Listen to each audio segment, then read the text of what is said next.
On December 6th, President Trump's words shook the world. He recognized Jerusalem as the capital of Israel, and whether he knows it or not, fulfilled his part in a frightening biblical prophecy. Because according to the final chapters of the Bible, our country and every American citizen are about to face its greatest tribulation. Only the church leaders know the true meaning of this biblical prophecy that is encrypted in the writings of 4 ancient prophets, inspired to send a warning across the centuries to all true Christians and patriots. Therefore, before watching this documentary, be forewarned. You are about to see how all the world's leaders and their armies are silently playing their part in the lead-up to the greatest and darkest event in human history, an event that may leave 290 million Americans dead in its wake. Once you witness the chilling evidence of the words of our Lord coming true, there is no turning back. It will simply be impossible for you to go about your daily life like you used to, before knowing the truth. But take comfort, for it is God's will that you are here now, so that you may have the time to prepare, and maybe grant you salvation from all the wickedness of our times. And if you're feeling skeptical right now, let me ask you one question. Who would have thought 70 years ago that the Jewish people would have a country to call their own? Only those who read Ezekiel chapter 37. That is what the prophet wrote 2,700 years ago. The hand of the Lord was on me, and set me in the middle of a valley. It was full of bones. Then he said to me, "These bones are the people of Israel, my people. I will take the Israelites out of the nations where they have gone. I will gather them from all around and bring them back into their own land. I will make them one nation in the land on the mountains of Israel." Word by word, the prophecy made by Ezekiel came true. In 1947, the nation of Israel was born after the horror of the Holocaust, symbolized by the Valley of Bones. Scattered for more than 2,000 years, the Jewish people come from all over the world into this new state and made it an economic and military power. Yet, it was not whole. Israel needed Jerusalem to become its rightful capital again, and that only happened with the support of President Trump. However, to the north of Israel, other biblical prophecies have come true. The prophets Isaiah and Jeremiah write about this Syrian civil war. This is what the prophet Isaiah says: "Damascus will no longer be a city, but will become a heap of ruins." And these are the words of Jeremiah: "Damascus has become feeble. She has turned to flee, and panic has gripped her. Anguish and pain have seized her. Surely her young men will fall in the streets." For 5,000 years, the capital city of Syria stood as one of the oldest and most prosperous cities in the world. But the civil war began in 2011 and turned it into a ruin. Not only do the prophets talk about the war, but also the refugee crisis and the deaths of its men fighting for one side or the other. The army of Syrian dictator Bashar al-Assad has been fighting the rebels backed by the United States, Israel, Turkey, Jordan, and Saudi Arabia, and ISIS terrorists. In 2015, Bashar al-Assad was at the brink of total defeat. Yet exactly at that time, another biblical prophecy was fulfilled. Ezekiel 38 tells of Russia coming to the border of Israel. The word of the Lord came to me: "Son of man, set your face against Gog of the land of Magog. I will turn you around, put hooks in your jaws, and bring you out with your army. In the latter years you will come into the land of those brought back from the sword, and gathered from many people on the mountains of Israel." One only has to look at the map of the world as it was known at the time of the prophet to understand. To the north of the Caspian Sea, we find the people known as Magog, inhabiting the land known as Rosh. Over time, the ancient name of Rosh became current-day Russia. Twice, Ezekiel says that Magog will bring his armies from the extreme north to the border of Israel. None other than President Ronald Reagan, a devout Christian, said many times he truly believed Russia to be Magog according to Ezekiel. What about the word Gog? Bible scholars agree that the word Gog is not an actual name, but a title. He is the ruler of the land of Magog, like a king or a czar. Ezekiel clearly says that Russia will come to the mountains of Israel in the latter years. This happened in September 2015 and never before. For the first time in history, the Russian Army, Navy, and Air Force became involved in a war in the Middle East. According to Ezekiel, Magog's armies has several allies: Persia, Kush, and Gomer and Togarmah. Iran has been known as Persia for much of its history, during the time of the prophets and beyond. Right now, Iranian troops are on the ground in Syria, fighting side by side with the Russians and the forces loyal to the regime of Bashar al-Assad. Put and Kush are the ancient names of Libya and Egypt. Egypt and Libya both suffered civil wars, and the new leadership is very friendly to the Russians. But the greatest surprise is the land known to Ezekiel as Gomer and Togarmah. The historian Flavius Josephus references Togarmah and Gomer as the people that lived on the territory of present-day Turkey. In fact, Turkish history books identify these tribes as living on their land at the time of the prophets. 3 years ago, Turkey was a strong NATO ally, but everything changed after the failed coup attempt in 2016. Now, Turkey has become increasingly hostile to NATO and the United States. It forced NATO to remove forces from its bases. It's buying weapons from Russia. It fully condemned the idea of Jerusalem becoming the capital of Israel. And in fact, right now, the Turkish army is in Syria, fighting to defeat the enemies of the Syrian dictator. The End Times Alliance, prophesied in the first verses of Ezekiel chapter 38, has already been formed. Never in the history of mankind has there been an alliance between Russia, Iran, and Turkey. Now, one final prophecy needs to be fulfilled before the start of World War III. We saw how Jeremiah predicted the destruction of Damascus in chapter 49, but there is one more thing he wrote about that has not happened yet. And I will kindle a fire in the wall of Damascus, and it shall consume the palaces of Ben-Hadad. Ben-Hadad is not an actual person, but a title. Just do one simple search online, and you will discover that Ben-Hadad is the ruler of Aram Damascus. While it is clear that Bashar al-Assad is the current ruler of Damascus, Aram is a region in Syria now known as Aleppo. The city of Aleppo was just recently recaptured by the regime of Syrian President Bashar al-Assad with the help of Iran and Russia. And Jeremiah says that soon his palace will be burning. How does this happen? Look no further than the headlines of recent months, and you see time and time again Israel calling for the assassination of the Syrian dictator. Isaiah also writes about the end of Syria's dictator. The fortified city will disappear from Ephraim, and royal power from Damascus. This is the spark that ignites World War III. Ezekiel chapter 38 states that 2/3 of Israel will be destroyed in this coming war, and those left in the Holy Lands will face grief and pain and hardship. So what happens to the United States? Will we not help Israel at its darkest hour? To answer this question, we must first find the United States in biblical prophecy. John the Apostle in the book of Revelation, and Jeremiah and Isaiah talk about another end times nation in their writings.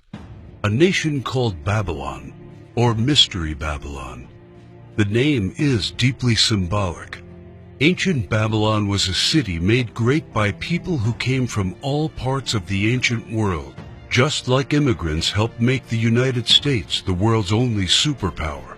And because the prophets didn't know of the existence of the North American continent at the time of the visions, they called it Mystery Babylon. Some say biblical Babylon refers to ancient Iraq. But if that is true, why do the prophets see it as a nation surrounded by waters? O thou that dwellest upon many waters, abundant in treasures, where all who had ships on the sea became rich through her wealth, While biblical Babylon has plentiful access to waters rich in resources, most of Iraq is a desert and has only a narrow stretch of coastline. Why do the prophets talk about pollution when in ancient Iraq there could be no such thing? Thou hast destroyed thy land. I have polluted mine inheritance, and have given them into thine hand.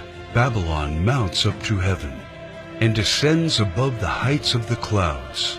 These metaphors clearly reference a nation that has discovered flight.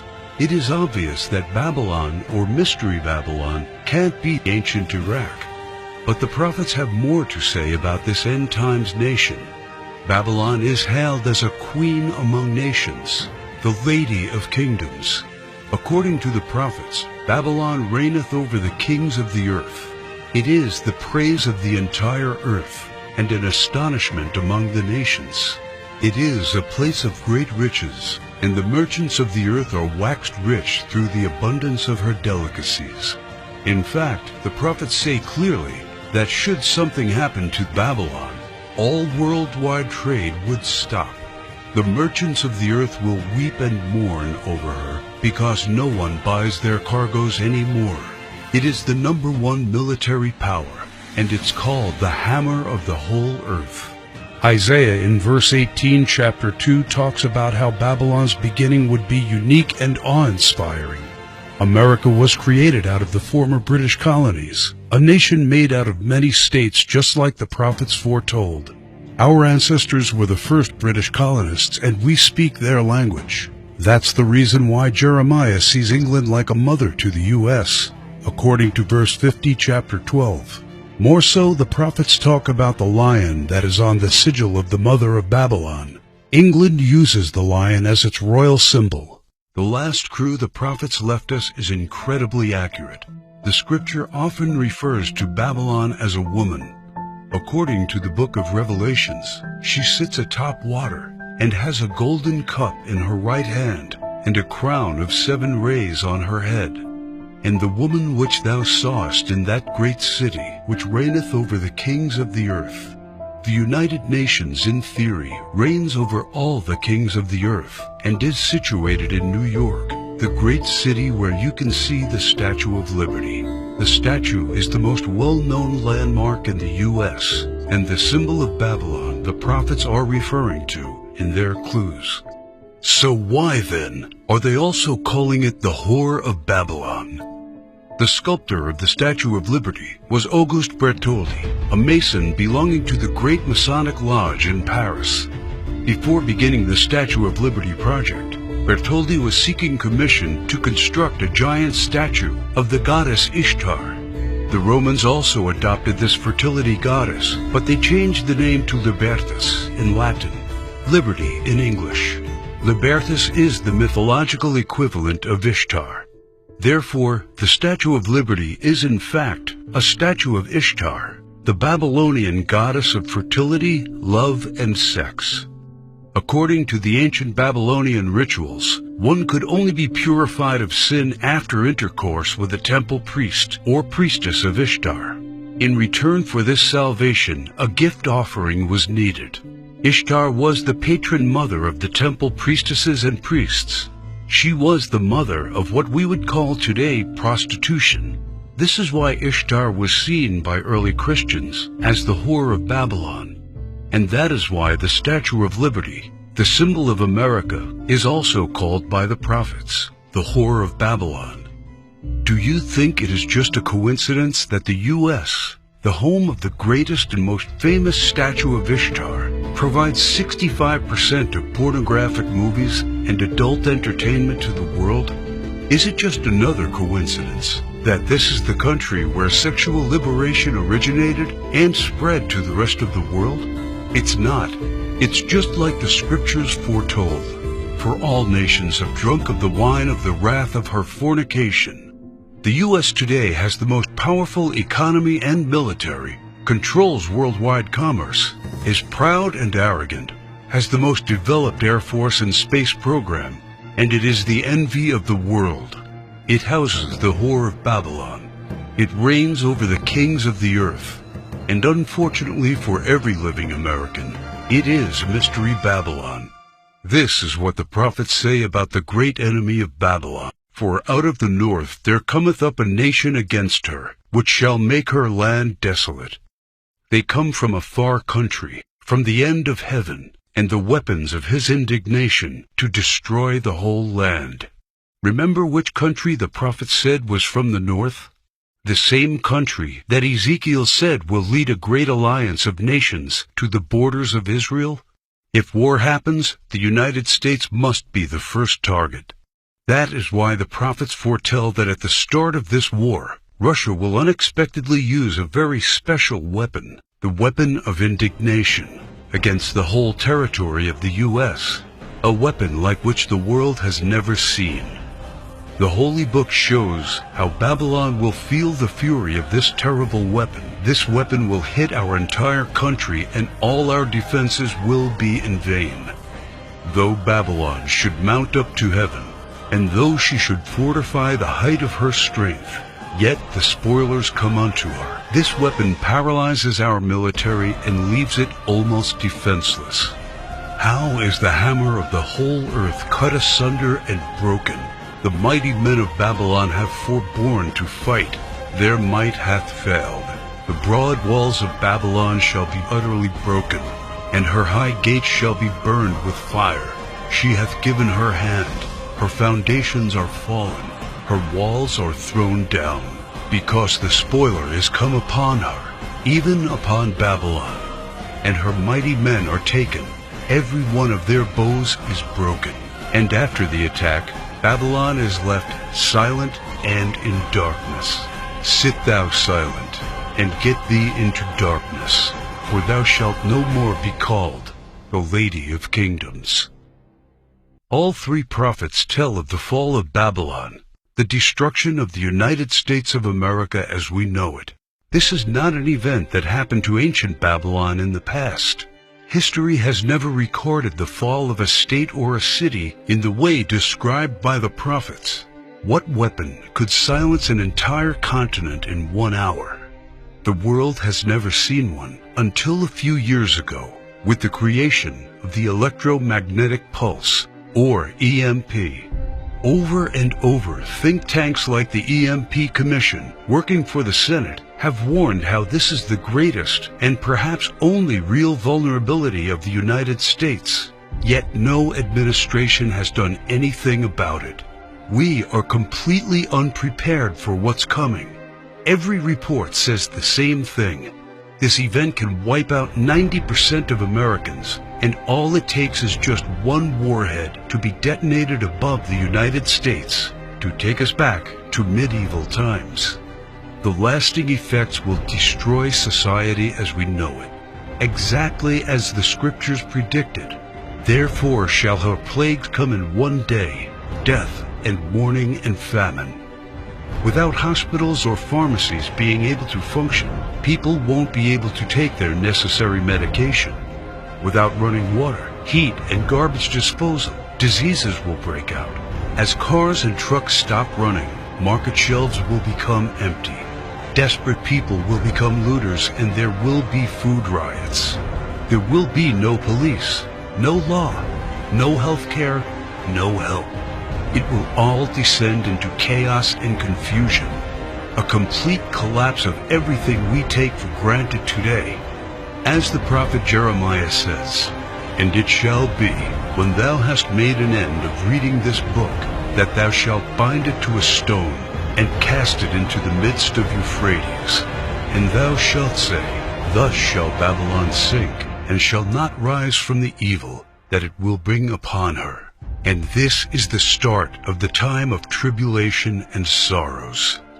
For then shall be a great tribulation, such as was not since the beginning of the world to this time, no, nor ever shall be." And yet, the prophet shows that there is still hope. But the ones who endures to the end will be saved. The message couldn't be any clearer. The warnings are there so that only the ones who believe the words and warnings of our Lord and prepare will be saved.